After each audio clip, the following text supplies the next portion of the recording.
Maintenant, c'est le temps de voir les poignées dont on dispose pour manipuler, contrôler l'apparence que nous avons ici.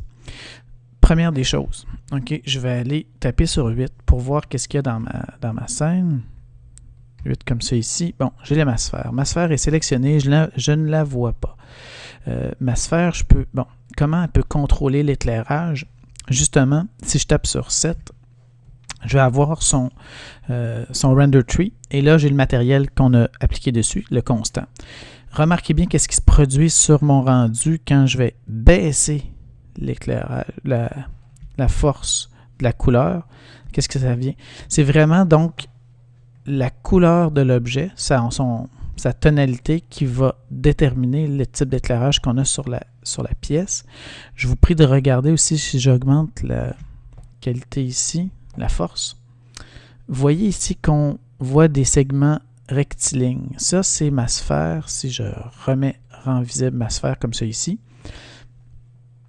là, à ce moment-là, qu'est-ce qui se produit? C'est que il y a beaucoup plus d'éclairage parce que je suis beaucoup plus près du blanc. OK, puis si, comme je l'expliquais tout à l'heure, si je donne une teinte de rose comme ça, ça va teinter toute ma scène comme ça ici. OK?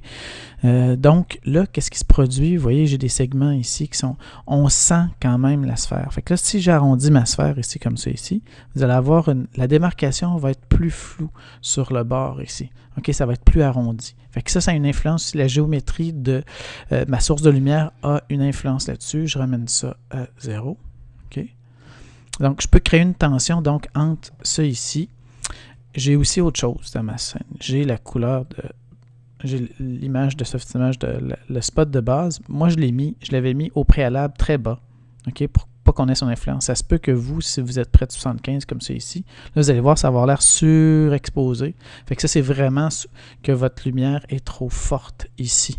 OK? Fait que ça, vous pouvez la baisser pour voir les effets du Final Gathering. Vous pouvez la baisser à pratiquement rien. OK? Comme c'est ici. Fait que ça, c'est un autre élément.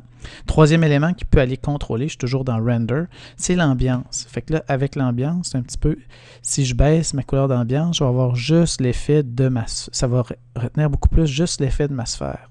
OK? Fait que vous avez des ombres qui sont beaucoup plus douces ici sur l'objet, si on s'approche de l'objet. OK? Vous voyez, c'est très, très doux. Fait que ça, donc, à ce moment-là, plus on va baisser l'ambiance, plus ça va être simplement l'effet du Final Gathering avec ma demi-sphère en constant qui va affecter ça ici.